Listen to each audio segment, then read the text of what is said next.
Le simple récit de la manière dont Jésus guérit le paralytique du réservoir de Bethesda peut nous aider à comprendre comment il faut croire en lui pour obtenir le pardon des péchés. Considérons cette histoire. Ce pauvre malade était impotent. Il n'avait pas fait usage de ses jambes depuis 38 ans.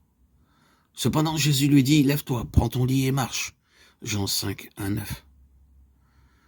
Le malade aurait pu dire, « Seigneur, si tu veux me guérir, j'obéirai à ta parole. » Mais non. Il crut à la parole de Jésus. Il crut qu'il était guéri. Et aussitôt, il agit en conséquence. Il voulut marcher, et il marcha. Il obéit à l'ordre de Jésus, et Dieu lui donna la force de marcher. Il fut guéri. Vous êtes pécheur, vous ne pouvez faire propitiation pour vos péchés passés, vous ne pouvez changer votre cœur et le sanctifier. Mais Dieu promet de faire tout cela pour vous, par Jésus-Christ. Vous croyez cette promesse, vous confessez vos péchés et vous vous donnez à Dieu, vous voulez le servir. Tout aussi certainement que vous faites cela, Dieu accomplira sa parole à votre égard. Si vous croyez à la promesse que vos péchés sont pardonnés, que vous êtes purifiés, Dieu transforme votre foi en réalité.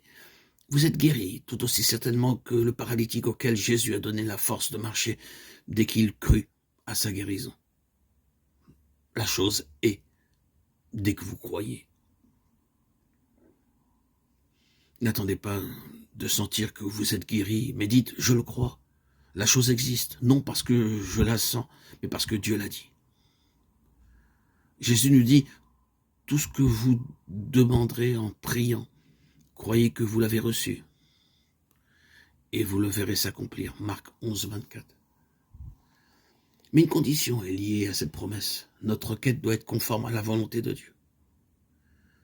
Or, c'est la volonté de Dieu de nous purifier de tout péché, de faire de nous ses enfants, de nous permettre de vivre sainement, saintement. Nous pouvons donc demander ses grâces, croire que nous les recevons et remercier Dieu de nous les avoir accordées.